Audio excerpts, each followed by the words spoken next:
আসসালামু আলাইকুম। আমি হ্যাপি কিচেন থেকে আপনাদের সবাইকে স্বাগতম। আমার আজকের রেসিপি ভাজা পিঠা।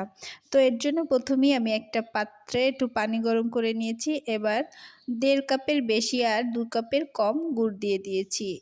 এবার এটাকে ঠান্ডা হলে কুসুম গরম অবস্থায় এখানে আমি 2 কাপ আতপ চালের গুঁড়া আর 1 কাপ আটা দিয়েছি। আপনারা চাইলে ময়দাও ব্যবহার করতে পারেন। পরিমাণ মতো লবণ দিয়ে হ্যান্ড বিটার দিয়ে এটাকে মিশিয়ে নেব। আপনারা চাইলে এটা হাতেও করতে পারেন। তো ব্যাটারটা আমার প্রায় হয়ে আসছে, তো এখানে আমার আরেকটু পানি লেগেছে। তো আপনারা চাইলে এখানে পানির বদলে লিকুইড দুধটাও দিতে পারেন। ঠিক এরকম হতে হবে ব্যাটারটা। এবার আমি একটা পাত্রে পরিমাণ মতো তেল দেব। আমি আজ পিঠাটা লোহার কড়াইতে ভাজবো। তো লোহার কড়াইতে খুব বেশি তেল লাগে না, আমার বেশি দেয়া হয়ে গেছিল।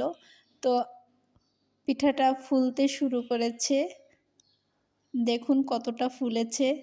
এক পাশ হয়ে গেলে আমি উল্টে দেব। তো অন্য পাশ হয়ে গেলে পিঠাটাকে তুলে নেব। তো আমার দু পাশই হয়ে গেছে, এবার পিঠাটাকে তুলে নেব। দিয়ে দেবো আরেকটা পিঠা।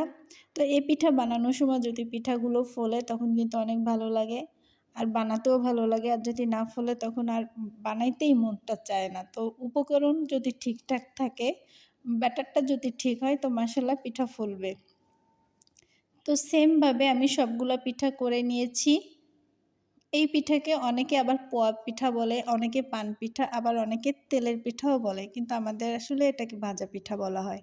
তো সবগুলা পিঠা আমার হয়ে গেছে।